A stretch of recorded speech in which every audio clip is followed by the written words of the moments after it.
Bun găsit! Este România capabilă să fabrice și să lanseze un satelit pe orbită? Iată o întrebare interesantă la care încercăm să aflăm răspunsul de la domnul Radu Rugescu, directorul proiectului NERVA. Bine ați venit, domnule profesor! Bine v-am găsit! Întâi de toate, vă rog să le spuneți telespectatorilor noștri care sunt principalele obiective ale proiectului spațial NERVA.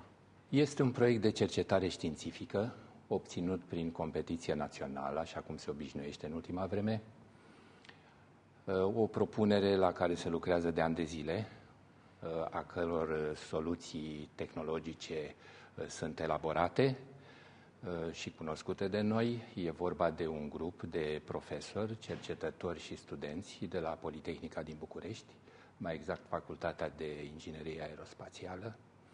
Chiar aș putea să spun că originile ideii zborului spațial realizat cu mijloace proprii în România datează din 1958. Ca să nu mai spun că întreaga astronautică s-a născut în România prin profesorul de fizică Hermann Oberth din Sibiu, care a publicat celebra lui lucrare Die Rakete zum Planetenräumen în 1923 și în felul acesta a lansat pe plan mondial tehnologia spațială. A cui a fost ideea de a transforma o rachetă, o armă, într-un lansator de sateliți? Ideea inițială a fost de a porni cu foarte multă ambiție și optimism pe crearea unui mijloc cu totul propriu de la zero, de a lansa vehicule spațiale cu mijloace proprii, dar cu câțiva ani în urmă, greu de precizat exact, s-a pus problema că aviația militară, forțele aeriene române, vor avea disponibile în curând un mare număr de rachete antiaeriene existente, cu performanțe bune, dar la nivelul rachetelor antiaeriene, care urmează, la expirarea resurselor, să fie aruncate pur și simplu.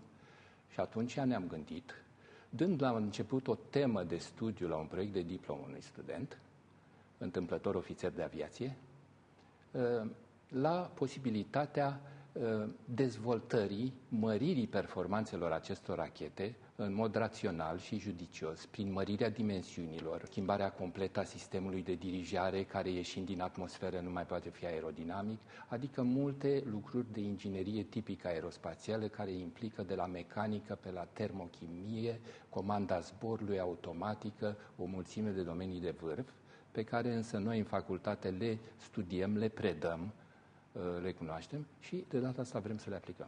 Vara aceasta ați realizat un experiment interesant la o bază NATO din România. Puteți să ne spuneți care au fost rezultatele acestui experiment? Experimentul s-a născut într-un fel depășind cadrele proiectului, pentru că proiectul prevedea numai demonstrații în laborator.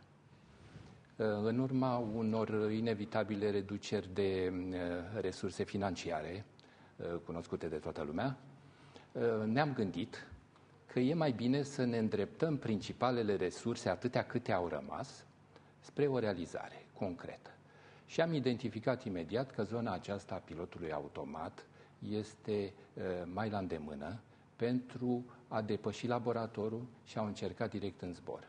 Am apelat la aviația militară și în timpul tragerilor anuale de antrenament ale trupelor de la Capul Midia, de lângă Constanța, ni s-a aprobat să instalăm o mică platformă inerțială, un aparat de radioemisie, o cameră de luat vedere cu propriul radioemițător la bordul unei rachete țintă, fabricată la comandă pentru statul major al forțelor aeriene, și la sol să recepționăm prin două aparate de recepție, prin calculator, datele de telemetrie privind accelerația completă și viteza unghiulară completă a rachetei în timpul zborului. La ce înălțime s-a ridicat această rachetă și ce tipuri de date au fost transmise pe pământ la baza dumneavoastră? Am intrat deja în detalii și atunci să facem precizarea că, fiind vorba de o rachetă țintă, care inevitabil se distruge, de altfel și instalația noastră în felul ăsta n-a putut fi recuperată, are o zonă de acțiune de până la 25 de kilometri deasupra mării, pentru a nu pune probleme de securitate în zonă, Și aceasta a fost performanța platformei inerțiale pe care am instalat-o. La fel de bine, însă ea putea să transmită date de la sute de kilometri pe viitoarea rachetă orbitală, încât acum putem spune că deținem micul secret al măsurării parametrilor de zbor. Anul viitor intenționați să lansați un satelit. Sigur, mai sunt niște mici probleme financiare pe care sperăm să le rezolvați până în momentul respectiv. Spuneți-ne ce tip de satelit doriți să lansați cu ajutorul acestei rachete? Eu personal consider că este mult mai important să deții tehnologia de construire a rachetelor în stare să lanseze sateliți. Sunt puține țări care au această tehnologie, sigur marile puteri, dar între țările mici foarte puține. Sateliți se pot construi ceva mai ușor și apelând la ajutor din afară se pot lansa și elevi și studenți se ocupă de asta. Puteți să ne spuneți ce sunt nanosateliții? Nanosateliții care sunt acum la modă într-un fel, inclusiv în universități, printre studenți, sunt niște mici cutii electronice, le-aș putea asemăna ca funcționalitate pe undeva cu niște laptopuri sau netbook-uri, cu diferența că ei sunt trimiși cu rachete spațiale pe orbită și de acolo transmit imagini, date, unele măsurători, fac chiar navigație, cântăresc 1 kilogram, au 10 cm latura cubului și astfel de nanosateliți se vând pe piața liberă în momentul de față sub formă de kituri.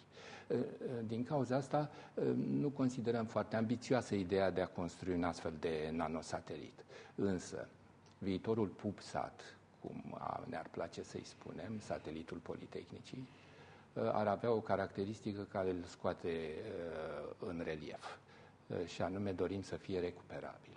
Ar fi o premieră. Să readucem pe pământ toată aparatura, chiar dacă este de mici dimensiuni, el va avea până la 4 kg greutate. Recuperarea unui astfel de satelit, deși tehnologia se cunoaște în general, nu s-a mai făcut încă. Câți bani a necesitat acest proiect ambițios și de câți bani mai aveți nevoie pentru a pune în practică ceea ce ne-a povestit tocmai acum? S-a atins un punct sensibil, fiindcă partea financiară este esențială totdeauna în proiectele acestea. Inițial s-au alocat 200.000 de euro pentru proiect. Acesta este nivelul uzual la proiecte de cercetare națională. Între timp s-au mai redus fondurile, este cu totul insuficient, fără îndoială. Din cauza aceasta vom face demersuri cu toată hotărârea și cu toată convingerea să obținem sprijin financiar prin sponsorizări, pentru că este un proiect de imagine națională, va aduce, după părerea mea, beneficii de imagine clare țării, iar tinerii abia așteaptă să poată să lucreze la astfel de tehnologii avansate și în România, să nu mai trebuiască să plece pe alte meridiane. Dincolo de aceste beneficii de imagine de care ați vorbit, cât de important ar fi pentru România să aibă propriul satelit, poate de telecomunicații? Cât de important ar fi pentru țara noastră? E o problemă de independență totală față de alții și discutând la diverse ministere am găsit interes exprimat în scris, până în momentul de față, la 3 ministere, Ministerul Energiei, care ne-a cerut să pregătim chiar studenți în viitor în această direcție, în această specializare, tehnologie spațială, pentru că ea poate fi folosită la fel de bine și în domeniul industriei de apărare, prin pregătirea asigurată, precum și în Ministerul Amenajării Teritoriului, care a spus că nu ar fi deloc neglijabil să aibă în fiecare dimineață pe masă fotografii ale întregului teritoriu al țării făcută de satelitul românesc, pentru a vedea care sunt evoluțiile cu toate șantierele din țară, cu toate amenajările. Racheta aceasta care stă la baza proiectului dumneavoastră a fost inventată de niște cercetători din Germania, nu? În al doilea război mondial. Puteți să ne dați câteva amănunte? Ea a fost perfecționată între timp, dar primele teste au fost făcute în Germania. Da, e foarte interesant și lucrul acesta. Dacă revenim la istoria proiectului, ne-am angajat pentru modernizarea unor rachete militare care, de fapt, provin din cercetările germane de la sfârșitul războiului. O rachetă antiaeriană care purta frumosul nume Rheintochter, teleghidată prin radio. În 1945 era o performanță absolut de vârf. De altfel, după război, toate țările au preluat această tehnologie și au dezvoltat-o, inclusiv Rusia, inclusiv cu ajutorul unor specialiști germani, și aceste rachete care dotează și aviația română pentru apărarea teritoriului se numesc acum Volhov, sunt de proveniență rusească, sunt foarte mult modernizate față de cele germane în ce privește aerodinamica, dar dimensiunea, propulsanții și ideea este absolut identică cu Rheintochter.